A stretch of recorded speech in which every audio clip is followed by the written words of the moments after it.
Mondays are lousy, and this just adds insult to injury. Okay, here's Trtan back time. November 3rd, 1929, a Ripley's Believe It or Not cartoon points out that America has no national anthem. The public outcry led to the adoption in 1931 of Francis Scott Key's The Star-Spangled Banner, sung to the tune of an old English drinking song, To Anacreon in Heaven. That's the... I had no idea there was a tune. I thought it was the original tune. Nope. Nope. Holy moly. And they even had, in this picture there, you can see some of the words that were in that original tune. Oh, fascinating. Yeah, kind of a bawdy tune, as I recall. So, anyway, happy birthday to Charles Bronson, Charles Baczynski, born November 3rd, 1921, American actor. He claimed he was so poor growing up that at one time he had to wear his sister's dress to school for lack of clothing. After enlisting in the United States Army Air Force, he served as a Boeing B-29 Superfortress aerial gunner and conducted combat missions against the Japanese home islands during World War II. He flew 25 missions and received a Purple Heart for wounds received in battle. Oh, wow. I can't imagine him wearing a dress, but nobody'd mess with him. No, not if you gave him that look. All right, November 4th, 1979. The record for the lowest yards by a team in an NFL game is set when the Seattle Seahawks make only 7 yards against the Los Angeles Rams. What? That was it. Holy cow. Happy birthday to Walter Cronkite, born November 4, 1916, American reporter for the CBS Evening News, who's also the anchor. That's the way it is. Cronkite became known as the most trusted man in America after being so named in a public opinion poll. Wow. He was asked to run for vice president. Was he? Yeah, he Did refused. Did he retire then, I guess, eventually? Yes, Okay. he retired.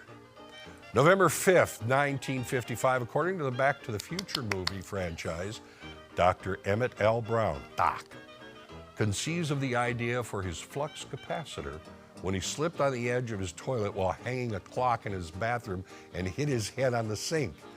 The flux capacitor requires 1.21 gigawatts of electrical power and has the DeLorean time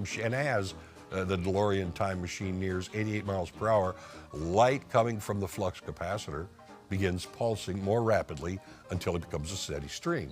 This, coupled with the DeLorean stainless steel body, is what makes time travel possible. I love that movie. I'm just wondering if any of our scientists are working on that right now. Please. Yes. Happy birthday to Ella Wheeler Wilcox, born November 5th, 1850, American poet. Laugh and the world laughs with you, weep and you weep alone is from her poem Solitude. Also, to sin by silence when we should protest makes cowards out of men. Another from her poem. She's brilliant. Yeah. November 6th, 1492, Christopher Columbus first notes in his journal the smoking of tobacco by the Indians.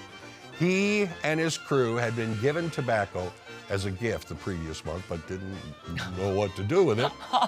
The sailors who tried it soon found themselves addicted. Upon returning to Spain, one of the sailors who took up smoking, Rodrigo de Jerez, was jailed by the Spanish Inquisition, for it was believed that only the devil could blow smoke from his mouth and nose. By the time he was released 7 years later, smoking tobacco had caught on throughout Oh Europe. my God, I never even thought about that. Like, how did it come about, and like, what do you do with tobacco? Well, Native Americans gave it to different people. How did the and they Native went, Americans know, though? That's crazy. Maybe there was a fire, and then, I like that. I don't know. All right. Happy birthday to John Philip Sousa, born November 6, 1854, American bandmaster, the March King, bandmaster of the U.S. Marine Band. He and J.W. Pepper developed a type of bass tuba now known as the sousaphone. That's the one they can march with. Yeah. Some of his music, the Stars and Stripes Forever, the National March of the USA, Semper Fidelis, the official march of the U.S. Marine Corps, and the Liberty Bell. That's the one you hear. Oh, that's the theme for Monty Python's Flying Circus. Oh. Yeah, he wrote that. Oh my goodness. November 7, 1976. The first time the movie Gone with the Wind, made in 1939, is broadcast on television, with a conclusion the following night. It received the highest rating to date for a movie on TV. Wow. I still have never seen it all the way through. Ooh, you should. It's good. It's very long. Especially the ending. Happy birthday to Dan Goodwin, born November 7, American stuntman. In 1981, he climbed the Sears Tower in Chicago, which is now the what? Oh yeah, it's the whatever you call it. Yeah, I still call it the Sears Tower. Ever videos, yeah. All right. Willis, that's it. Willis Tower in Chicago. The Renaissance Tower in Dallas, and the John Hancock Center in Chicago, among others, using rope and suction cups while wearing a Spider-Man costume, earning the nickname Spider Dan.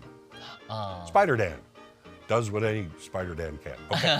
The reason he made the climb was to call attention to shortcomings in high-rise rescue and firefighting techniques.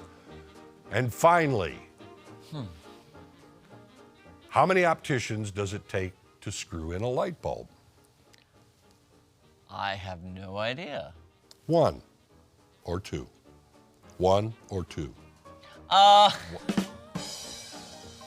That took me a second. And that's Trtan back time. 1 or 2. 1 or 1. By the way, I was so afraid I was going to get that wrong on those. I'm like, I don't know. Can you go slower, please? I don't know if it's 1 or 2. Yes. I'm getting the wrong prescription. I know. And it dawns. I know the light goes on. You're like, First time I looked at that, I went, what? Oh, ha ha ha. Well, that was, thank you, Tom. That's quite all right. Amazing, and I've learned a lot.